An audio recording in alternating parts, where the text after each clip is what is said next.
Hey guys, it's Miss Susie. Today I will be reading you a story titled Let's Meet a Doctor by Bridget Heels, illustrated by Mike Moran. What does a doctor do? These kids have a few ideas, but to learn more, they talk to Dr. Zambil.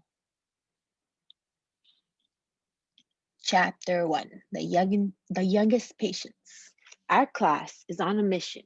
We want to find out what a doctor does. We decide to talk to Dr. Zambil. He's a pediatrician. That's a doctor who treats children. I help kids feel their best, he says. How do you do that? Asked Jaden. Dr. Zambil explains by telling us about his day.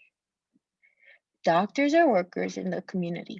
A community is a group of people who live in the same city, town, or neighborhood. Dr. Zambil works in a clinic. He sees about 20 patients each day. They are babies, children, and teenagers. Some are sick or hurt. I find out what's wrong, he says. They may need medicine, they may need to rest. Sometimes they need to go to the hospital. Doctors write prescriptions for medicine. A prescription tells a pharmacist what medicine a patient needs. It also tells the patient when to take the medicine. JJ raises his hand. I went to the hospital when I was little, but I'm better now. Good, Dr. Zambil says.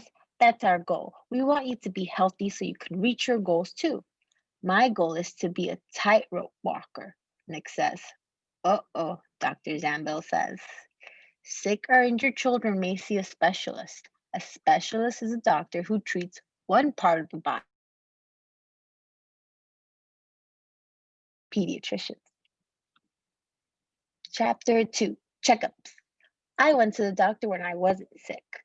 Katya says. That's good, Dr. Zambil says. Kids should see a doctor once a year for checkups. He checks their ears, he listens to their hearts. He asks if they eat healthy food. He asks if they run around. These things help kids stay well. Doctors examine ears with a tool called an otoscope. They listen to the heart with a stethoscope. Do you kids, do you give kids shots? Paul asked.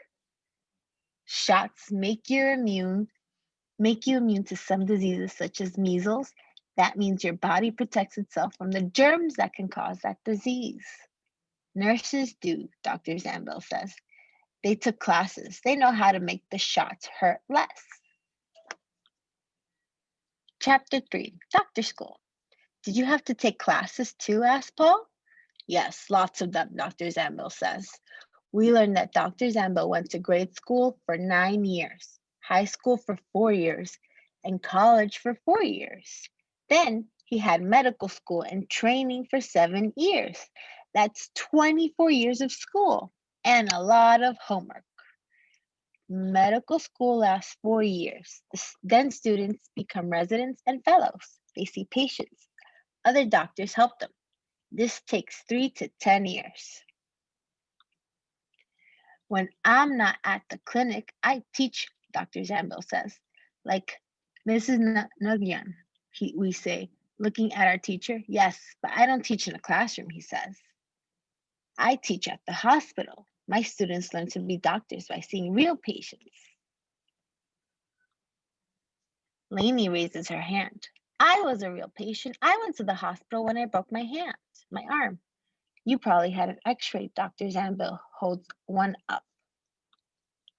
We all want to tell Dr. Zambil about our injuries, but he has to go see patients and we have to go to recess. Running around keeps us healthy. Because Dr. Zambil lends a hand to help us feel our best, we give him a hand. The end. Bye. I hope you guys like the book.